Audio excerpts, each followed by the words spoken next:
d'autres vagues qui sont là, avant, à d'autres vitesses, ou qui arrivent d'ailleurs. Cette installation je présente ici à l'Espace Culture. Je me suis intéressé à la vague, à son mouvement et à la vague à travers une vision mathématique.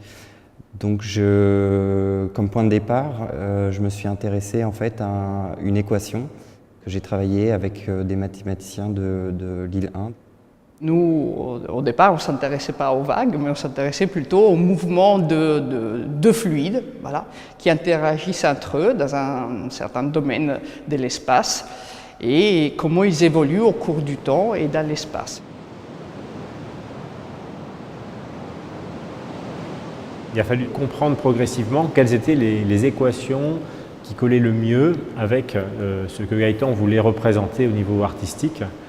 Alors nous, on était plutôt habitués à travailler sur des équations qui s'appellent les équations de Navier-Stokes, qui sont derrière moi d'ailleurs, donc c'est une variante qui est derrière moi. Et en fait, là, après discussion, on s'est rendu compte que les phénomènes à décrire étaient davantage relatifs à des phénomènes de propagation qui étaient décrites par des équations qu'on appelle les équations KdV, Korteweg-de Vries.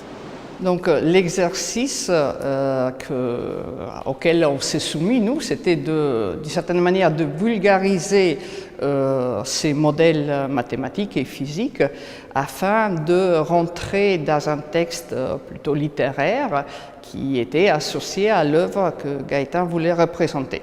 Et donc on a essayé d'établir une discussion, d'avoir un échange avec Gaëtan, qui était très riche mutuellement, pour décrire un peu ces équations et pour expliquer avec ces équations qu'est-ce qu'elles voulaient nous dire et pourquoi ces équations expliquaient bien la vague qui se propageait. Donc on parle de soliton par exemple dans le film, c'est un exemple d'équation, donc de solution à ces équations. Un soliton, c'est une vague quelque part, une chose comme ça. Et puis j'introduis ça dans l'équation. Et on obtient ces vagues qui sont solutions de cette équation. La particularité de cette solution, c'est qu'elle se propage en gardant toujours la même forme, le même profil, la même amplitude. Il n'y a pas de diffusion, elle ne s'écrase pas, la vague. Donc dans l'installation, en fait, littéralement, je mets en espace cette équation. Donc on la retrouve au mur, avec des objets trouvés d'ailleurs sur la plage, qui viennent contraster avec cette abstraction de l'eau et du mouvement de la mer.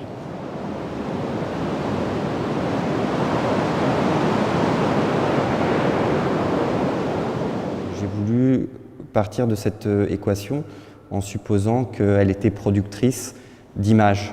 C'est-à-dire que j'ai voulu travailler l'image de la vague à partir de sa forme mathématique. Donc ça suppose aussi bien sûr sa géométrie, mais le paramètre du temps et donc du mouvement. Ce qui m'intéresse, c'est de savoir quelles sont les formes de ces vagues. Par rapport à cette dimension temporelle, je me suis intéressé à un récit en particulier, le récit d'Henri Charrière, qui est un prisonnier du bagne et qui, à travers son récit, expose comment lui-même, à partir d'un comptage relativement rudimentaire, comment est-ce qu'il a découvert un certain nombre de vagues, et une vague en particulier, qui va lui permettre de s'évader tout simplement de son île.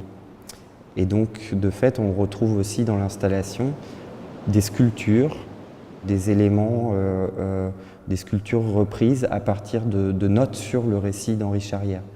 Donc, ce sont des éléments composés de noix de coco et de toile de jute que j'ai retraduits formellement en 2 volumes blancs sculptés numériquement sur du polystyrène et qui reprennent la trame narrative ou en fait l'expérience que lui propose du paysage à travers son récit, son expérience de la vague en particulier. Qu'est-ce que l'océan? C'est un domaine.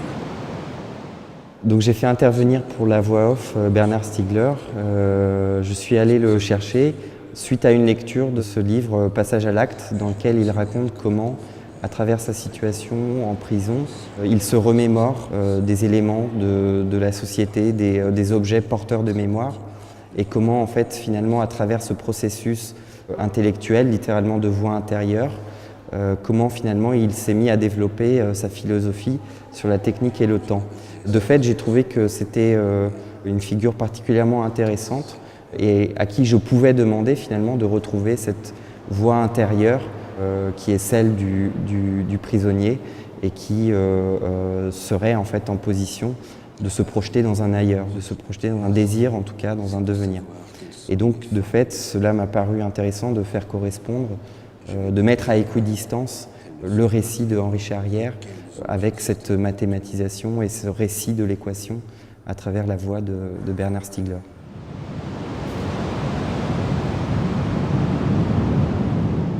Ce qui a été très surprenant pour nous, finalement, c'est de se retrouver dans un contexte artistique devant cette mer qui est modélisée et d'entendre un discours scientifique, mais dans ce contexte artistique. C'est-à-dire qu'on retrouve du vocabulaire, on retrouve des notions qu'on a l'habitude de donner à nos étudiants ou de lire dans des articles scientifiques, mais de façon extrêmement cérébrale et cartésienne. C'est vraiment le cœur de notre métier. Et d'entendre ces mêmes mots, ce même discours, mais dans un contexte vraiment artistique, où on est invité finalement à stopper la raison à un moment donné et puis à se laisser porter par ce qu'on entend vraiment comme quelque chose qui touche, quoi. Et ben ça c'est très novateur, c'est très nouveau, c'est très surprenant pour nous et ça c'est assez extraordinaire comme expérience.